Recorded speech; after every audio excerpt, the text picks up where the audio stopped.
So we're in Probability Activities Packet Chapter 3, and this is Probability Lesson 22.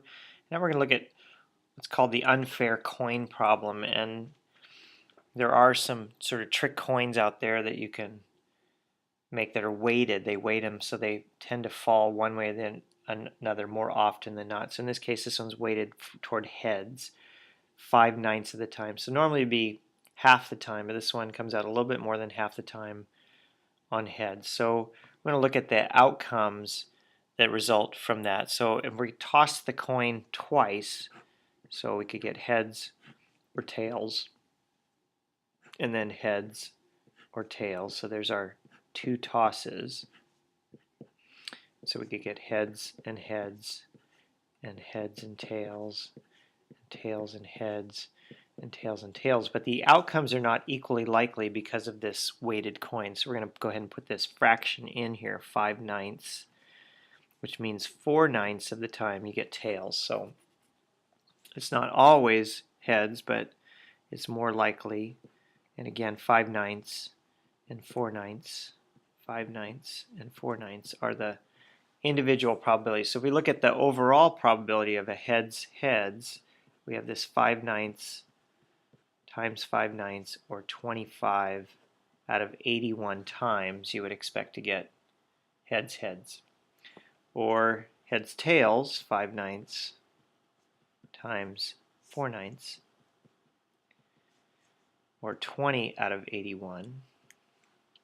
Or tails heads, 4/9 times 5/9, and 20 out of 81. Or last, tails, 4/9 times 4/9, or 16 out of 81 times. So the most likely outcome, you can see, should be heads.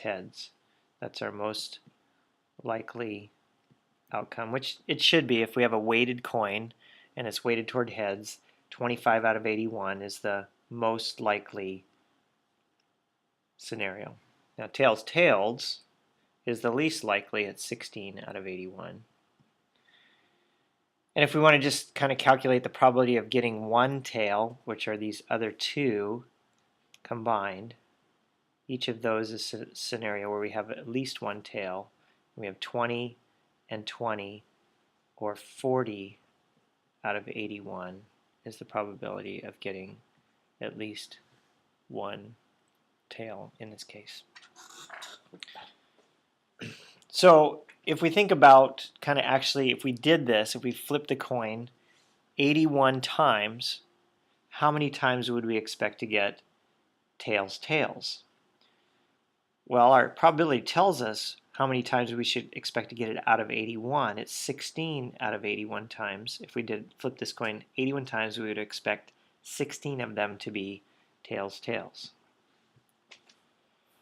If we flip the coin 162 times, that's twice as many times, twice as much. We could actually just even think of the fraction 16/81s, or what if it was out of 162? It would be double the amount, or 32 times that we would expect to do that. Well, what about 810 times? Well, that's 10 times as many times, so we would expect it to happen 10 times as much, or 16 times 10, which is 160.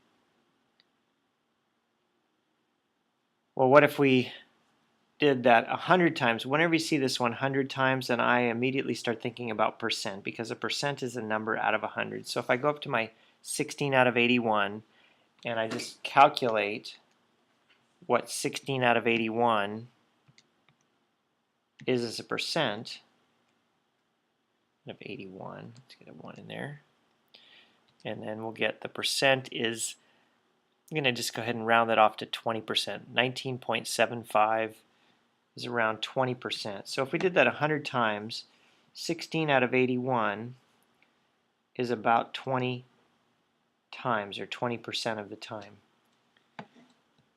So 20 times out of 100, because that was our percent.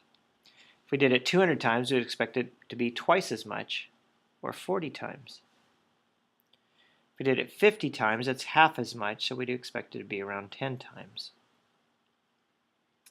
And finally, if we did this 800 times, well, we can think of it in any one of these. We could 4, or we could take this one times 8, because 800 is 8 times as much as 100. 8 times 20, we would expect it to be about 160 times if we were to do this 800 times. So now we're just kind of being able to manipulate the numbers, either looking at the probability and what it means, 16 out of 81, which is about 20% of the time, and then just extending it to different scenarios with different numbers or different amounts of times that we would do this. And so that's, again, unequal probabilities when you have this unfair coins and you have to find the individual probabilities of each.